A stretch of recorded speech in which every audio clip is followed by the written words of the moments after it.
The first story is an update about a man in his 60s dying of stage 4 pancreatic cancer.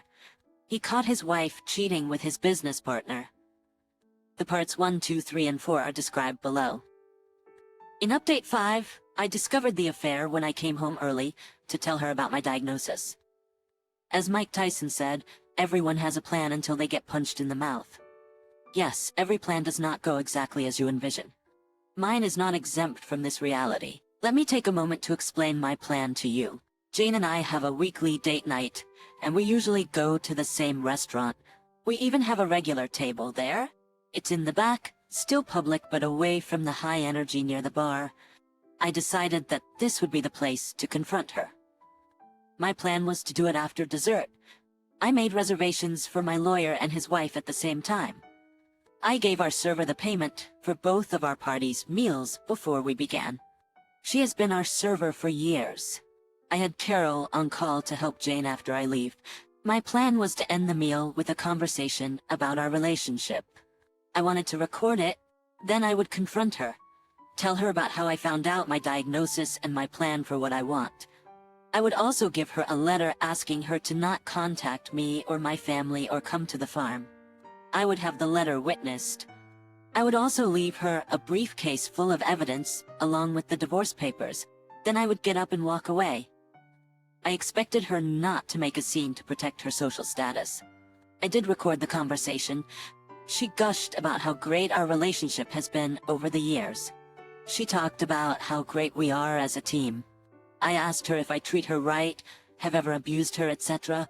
She said of course not. Then I asked her why she cheated on me. She stated that she does not know what Carol told me, but that it is wrong. I told her I had already known before Carol told me. At that point, everything Jane had prepared to counter this conversation left, and so did the color on her face. All she could do was ask what I then told her to let me get through this without interruption, and she shook her head in agreement. She went from a confident and prideful woman to a woman with a deer-in-the-headlights look. All she could do was nod. I then explained how I came home after my meeting with my doctor. I was rushing home to have the most difficult conversation with the one person I wanted to talk to. I explained that when I drove up I saw his car. I then checked the cameras and saw they were in privacy mode. I decided then to go to the farm. I told her that I still had footage and she almost interrupted to ask how. I interrupted to ask how, but I just put up my hand to remind her to let me finish. I told her about my diagnosis and plans not to fight the disease. I saw the heartbreak in her eyes and I got angry. How can she feel sorrow for me? But I moved forward. I then signaled the waitress and she went over and got my lawyer. They both came to our table. My lawyer handed me a briefcase and a folder with a letter. I told her that I don't want her to contact me or my family or come to the farm after I left tonight. I signed the letter and asked the server to witness it. The server and lawyer then watched me give the letter to Jane. I then dismissed them. I then concluded by giving the briefcase to Jane. I told her I know much more than she expects.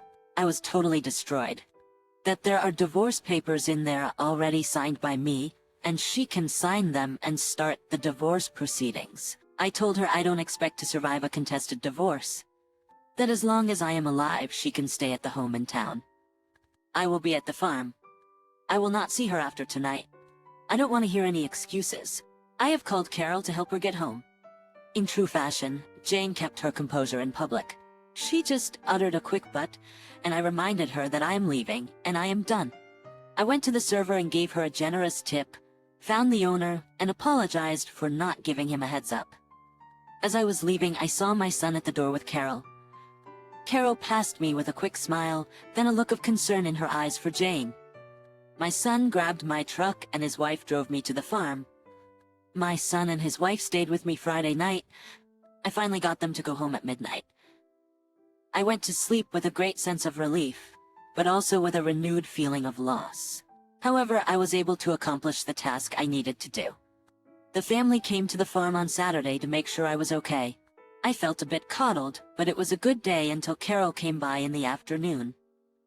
She said that Jane fell apart Friday night, but I guess she contacted her AP on Saturday. After our conversation, Jane realized she was just being used by the AP and was really in a bad state.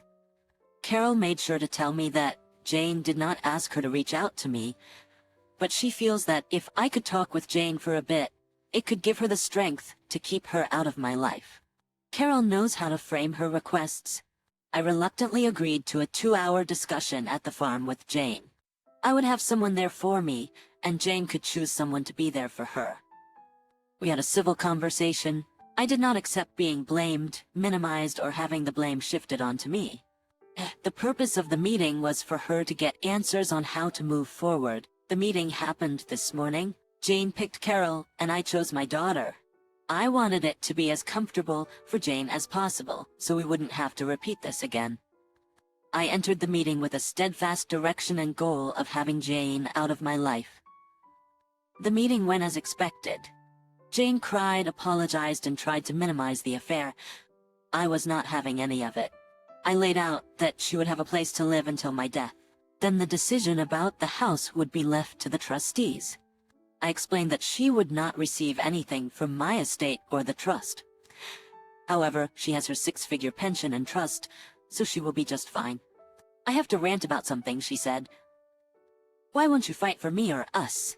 I almost lost my temper at her, but I just responded with, I just don't care about you or us anymore. That kind of destroyed her. Here I am expressing my anger. This is the mindset of a selfish cheater.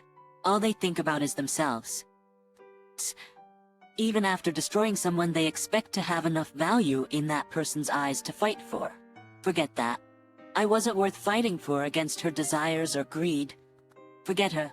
Sorry for the rant. Jane got the answers she asked for, but in hindsight, she didn't want them. I don't want another meeting. I feel like continuing the meetings just distracts me from what I want to do. Carol and Jane left, but Carol came back a couple of hours later. She and I had a quick talk. Apparently, AP had received notice from the trustees that they were going to convert the loan into shares of his company. And since the trust would be the majority owner, they were asking for a full forensic audit. My daughter with the MBA is not wasting any time. Well, I guess when Jane went to him for comfort, she realized what I already expected. He was using her to see if she could buy the loan from me. There were off-handed comments in the recordings that made me suspect he was up to something. Well, with the paperwork filed, AP knowing I sold the loan to the trust and Jane no longer in my life, her usefulness to him is gone, and he let her know. Apparently, Jane also confided in Carol that her trust was exhausted.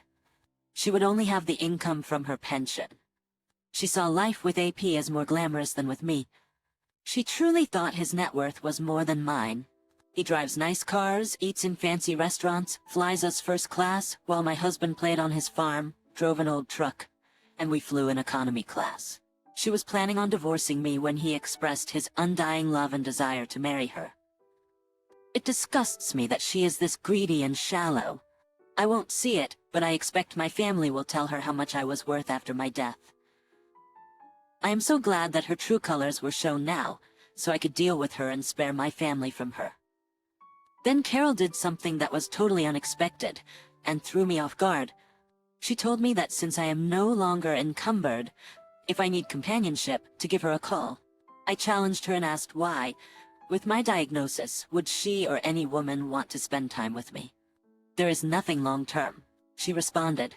Just because Jane is ignorant and didn't know what she had, doesn't mean any divorcee or widow wouldn't line up to spend time with me. I have left with me that I am a hell of a man and any time with me would be cherished.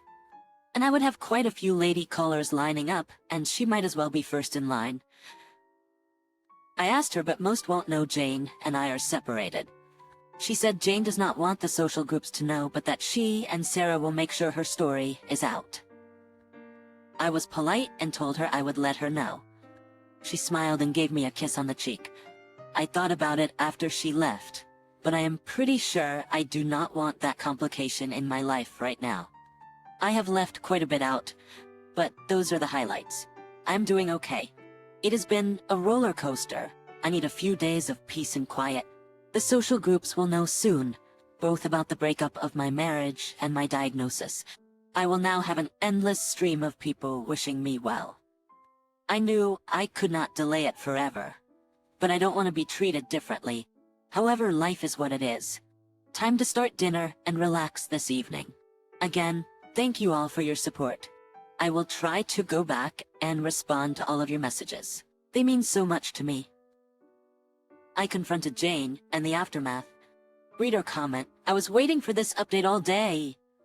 I'm so invested that I feel such a relief when you confronted Jane. My blood boiled when she asked why you won't fight for her in the relationship. Psycho. After everything she did, I'm glad that the AP played her and that everyone in the family knows. I also love that she wasted her trust. Nice. What a dummy. LOL, and Carol's a mess. I mean, she's not wrong. You sound like one hell of a guy, but damn Carol, give OP a day at least. Also, I love that she will let the social group know. I don't know if you will continue to update, but if you don't, I hope that the rest of your days are filled with peace and the love of your family. Original poster, thanks for the support. I have to admit, Carol took me by surprise. She said she wanted to be first in line. I guess she believes that fortune favors the bold. I am sure there will be more drama that I need to vent and gain support for. Thanks, reader comment. Thank you for sharing your story in appropriate detail. I am very sorry that you had to go through all of this, and that you have some challenging times ahead. Do realize that your integrity is truly inspirational. Original poster, I gain strength where I can, and that includes from all of you. You all have and continue to help me. I think Carol has admired you from afar, and to her credit, respected you and your marriage. She just has feelings for you, and would not consider it a burden to be with you. I am my wife's caretaker. We will be married 38 years this May. She has MS. I have never felt it was a burden to care for her, because I do care for her. You must be a hell of a guy to be so well thought of. Well thought of. I'm sure everyone who loves has been enriched by your legacy. Keep us updated. Original poster, you are one hell of a guy. My thoughts are with you and your wife. I think I would rather have my shortened time than your wife's road. I admire her strength. Story too confusing, but great talk, I guess. Initially, our talk started over the phone, but while at the house we talked more. Well, like always, more so me. We both let it out. She was definitely more restrained, but at least she said something for once. She says she's tired of the cycle. She brought up that she still resents me for hurts I caused her. I understand, but I acknowledged everything I've done to do right by her. Not to take away how I've hurt her, but that I've tried to evolve and do my best to show up for her as her partner and a father. It doesn't matter, and I addressed that. It's amazing how much I've been told I can't move forward when the truth is, she didn't want to move forward. She also claims I've been moving the goalpost in recovery when I've been consistent the entire time. I told her what I needed. She expressed that she goes to therapy, which turned into how much things are my fault. I have criticized her, and when angry, I said hurtful things. We both do. She just keeps saying, I don't see this working. And I feel nothing, no spark. I see her trying, but I don't feel anything. I told her that I can't be the new love she had with AP, and that I've been trying to draw near to her, but it's always something in the way. With AP, she had no responsibility except being deployed. She said, well, you're making it more than what it was. It wasn't great. I said, sure, but it's still more than what I've gotten from you. He got to be with you without kids and the mundane stress of life. You worked out together, had sex, and left. I begged for that. She just kept going back to, I don't want this. Then she said how the therapist said, we're in a cycle. I said, I know. I said all of this before we even saw her. She keeps going back to my criticism, and then she says, I love bomb her. I guess I do. We fight, and I always have to fix it. She takes me expressing my needs as straight-up criticism. Everything I say that goes against her is criticism. And that's how she won over the therapist. I told her how me speaking up or saying how I feel isn't an attack on her. And I keep trying new ways to get to her without her feeling that way. But there's always this high resistance avoidance. She admitted that. She then began to get triggered and mad because I brought up the ways I failed her, hurt her, and ended the convo. To summarize, she felt she wanted to leave me after our son was born, and her staying was her being a people pleaser and ended up hurting me more. I'll take the honesty even though it hurt a lot. Not really new information. I left examining myself and apologizing over and over again. At best I got out of her, "I know I hurt you. I'm sorry, but I don't want this." The saga continues. Reader comment, "I'm sorry, Forsaken. But it just doesn't sound like there is any common ground to build reconciliation on. My wife also tried to tell me how bad our marriage was, and in the end it just sounded like a list of her insecurities. I was too young when we met. If I hadn't been a virgin but more solely experienced, if I hadn't been so extroverted and outgoing, and ultimately I was afraid of you because of the roles we were having. I couldn't help my age, and it didn't bother her at the time because I was so mature. I couldn't help being a virgin. Was I supposed to rein in my personality around other people? And as for the roles, well, those were mostly due to her lying about her affair and her refusal to stop seeing AP, who used all of the above as reasons to doubt me in his pursuit of her. When someone you love rationalizes their actions in this way, there is no argument you can make to convince them otherwise. I was fortunate that my wife was able to see at least part of the truth, but it took her seeing AP for who he truly was before she could see me properly. I think your problem is your wife's therapist defending her position, and it may be that your wife will never see a way back. She certainly never will if she stays with the therapist she has. Original poster, at least she admitted she hasn't figured out her why. She said she needs to figure out why she gave up on us and turned to other men. I understand her resentment, but I know for a fact she's never dedicated herself to at least protecting her heart. Of course, I've only confirmed her feelings over and over again by lashing out or complaining. But I've tried over and over to explain, which is manipulative to her. If I could do it again, I would have just kicked her out years ago. But I tried to make it work because I had been through that with my ex, and I really wanted to be a family. I love her. I just did a bad job at showing her. The course I asked her to do would have helped with her why tremendously, but she didn't do it. Reader comment, it sounds like she is giving any reason and you keep allowing it by always being the one to fix it when you fight. I also think you should have a therapist that doesn't take sides. If you're not comfortable with the marriage counselor, find a new one. Original poster, she isn't our therapist anymore, just hers. The therapist isn't necessarily wrong, it's just that every session was focused on the things I did wrong and how I made her feel. Whenever I tried to speak from my point of view, it would be glossed over. I know I criticize her, but it's not like we both don't. I don't know how to address issues without it becoming an issue. It's like I'm not supposed to have an opinion on anything. I've tried every approach, even the ones the therapist suggested, but it was always me trying to talk, and it was usually met with radio silence on her end. WP didn't yell at me much, but her abuse was in the form of ignoring me for days and weeks at a time. She wouldn't say she loved me, let alone hug me. I would talk about the stonewalling and abandonment, and the therapist would just bring it back to my criticism. I kept getting told how I can't move on from her affairs, yet the whole time it was her not truly forgiving me for my past failures. I took that on so much that I barely made time for myself over the past 4 years. I've done everything, including raising the kids, teaching the children, doing household chores, fixing and building things. I tried to prove myself to get some recognition, but I received nothing. I'm unhappy. I have shared everything with her and provided her with all the resources to make things right on her end.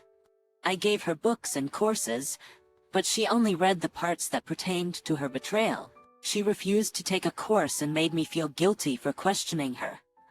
She claimed to feel trapped, but she was never fully committed.